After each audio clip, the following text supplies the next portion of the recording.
but they can only give you an orientation, they can only provide you with an idea, but they cannot inculcate or inject a knowledge or the basic technique into you. That you have to prepare your own self. My name is Syed Murtaza Ali Shah. Currently I am serving as Deputy Commissioner District Matiari in Sindh. Prior to that, I've also served as Deputy Commissioner Ladkana, and I've also served as Assistant Commissioner in different tehsils / subdivisions of Sindh. Particularly, I would like to mention District South Karachi as Assistant Commissioner Arambagh, in District Sanghat as Assistant Commissioner Shahzadpur, as well as District Mirpur Khas as Assistant Commissioner Shojaabad. I've also served in different provincial departments, Zakat Ushur Awqaf as Deputy Secretary and Administrator, Transport Department as Deputy Secretary, and Secretary Sindh Industrial Trading Estates as well. This is my second district as Deputy Commissioner. I've done my Masters in Business Administration as well as Masters in Economics as well. Prior to joining these services, I've also served in Pakistan International Airlines. That was a very good experience, a very diversified and very vibrant job I had. But my ultimate passion was joining civil services because my father has also been serving the civil services. He has remained a district coordination officer, DCO in different districts, secretary to the government of Sindh. He retired as secretary to government of Sindh. My grandfather, paternal and maternal, both have had the honor to serve the province of Sindh as deputy commissioners, district health officer, commissioner.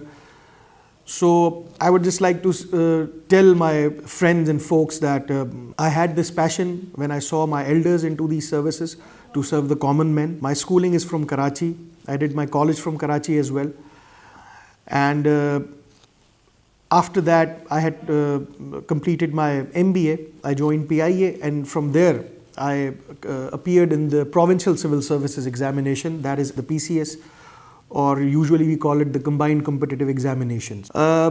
Definitely, having a lot of people around you who are serving in the civil services gives you a know-how and a sort of orientation that how to go about it, how to appear in the exam, because you have got a very good guidance in front of you. Apart from that, I had very dear friends, my family friends, who had been appearing and preparing for these examinations. So I got a very straight line, a very particular and pertinent, I would say, guidance. I did not have to redo and start from the scratch and work hard for achieving and getting the orientation and the tricks of the trade, that how to go about it and how to appear in the civil services examination.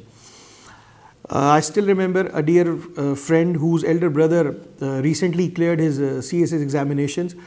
So he just gave me a few tips and very appropriate and I would say very accurate subject selection. After that, I did self-studies.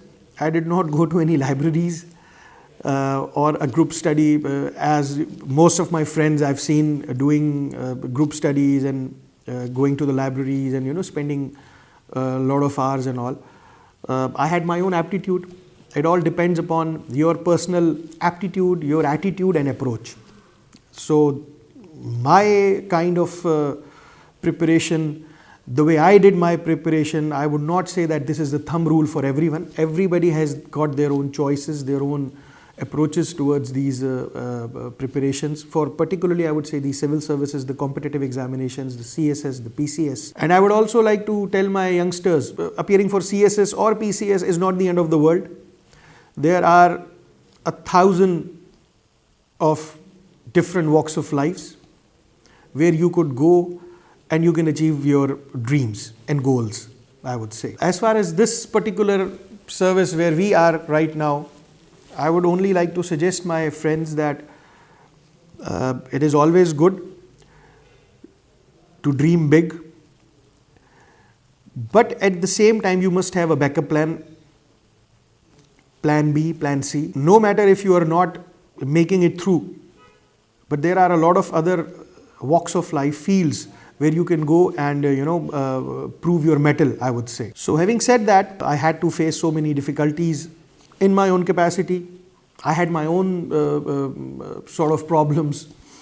But I would say that there are two kinds of success stories. One, when you are just dreaming and you are starting from the scratch. In my case, I would gladly say, and with all the thankfulness before the Almighty Allah, that I had a little privilege because of my schooling in Karachi, because of my family background and all. But despite that, I had also dreamed big to achieve this target and to become or to be on the very same position where I saw my father or my grandfather.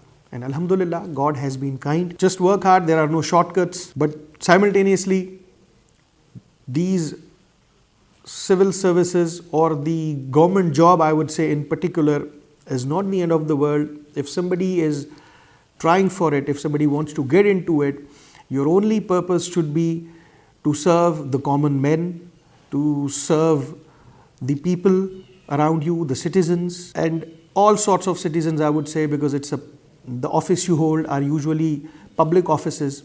Everybody has access to that office and you should be helpful and obliging. Definitely this would make a great impact on the whole society, as well as our towns, our country, our province. I would like to suggest my friends from the rural area especially, that the more strong your basic 9th, 10th, first year enter, these 4 years are very, very important for you, because these are the years where you get yourself, your base is made strong as far as your academics are concerned. Because later in the life, when you are doing an undergraduate program or a postgraduate program, or if you are appearing for a CSS examination or any competitive examination, I think the whole course, the subjects which are compulsory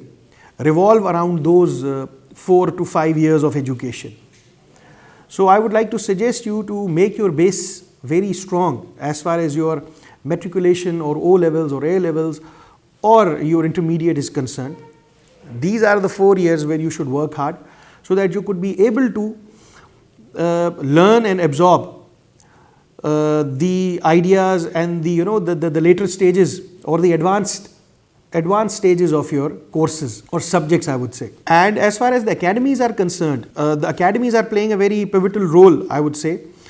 But they can only give you an orientation, they can only provide you with an idea, but they cannot inculcate or inject a knowledge or the basic technique into you. That you have to prepare your own self, and definitely by practicing, by reading out more, and if you have a very good strong base in your matriculations and intermediates, then only can you do and can you achieve all these targets.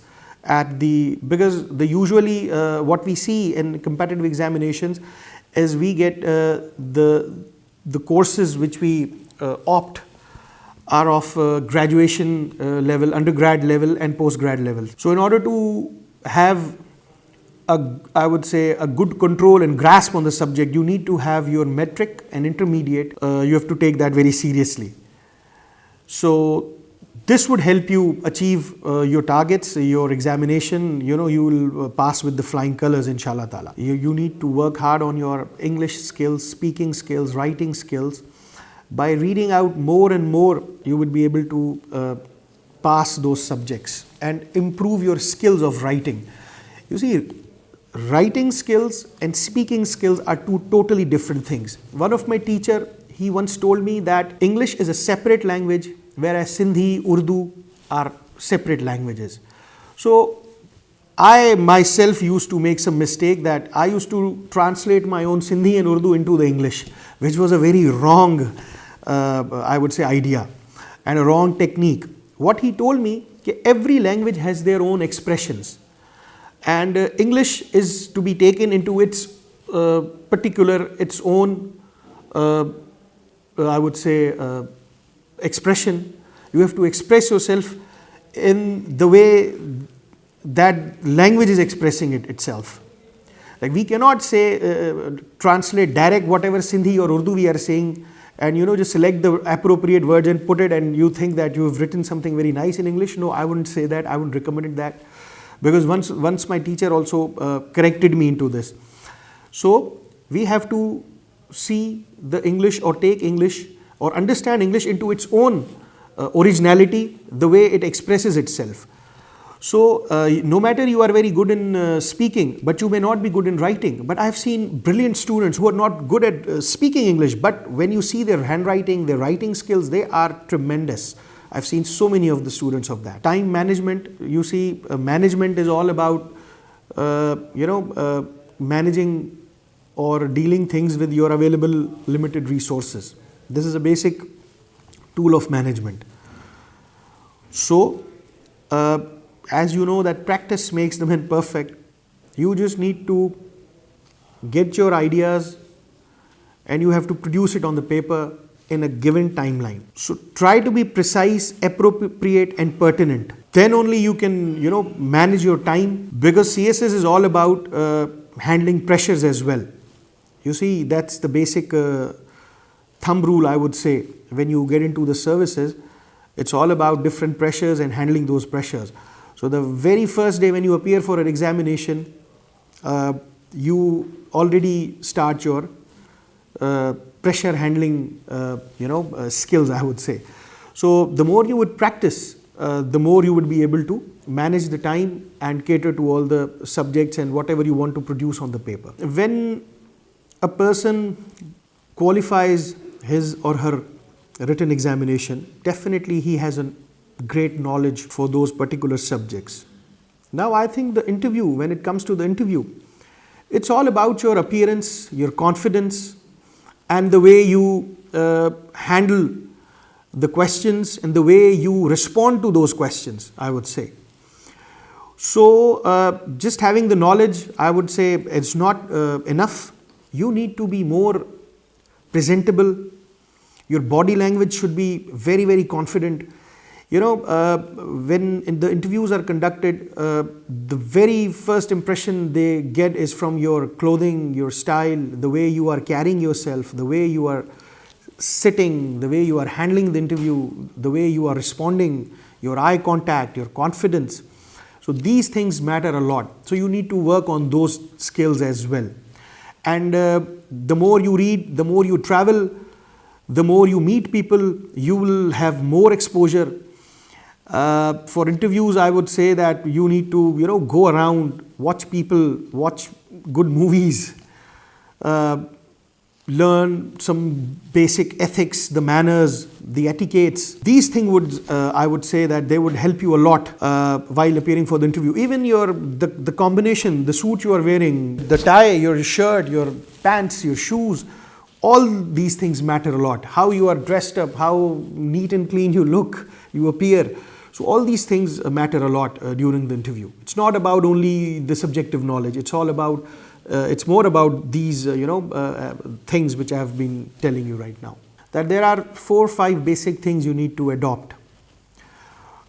First of all, they say the man is known by the company he keeps. I'm not saying that you should look particularly or try to make friends with nice people or something.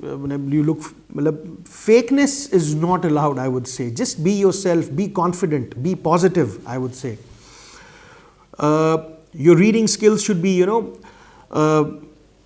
must be enhanced on daily basis. You should go through things, you should read out. I know the technology, has made some differences in recent times. Like all the time we are having a telephone or a tab or something like that in our hand. But that could also be used for, enhancing your skills, your reading, your knowledge.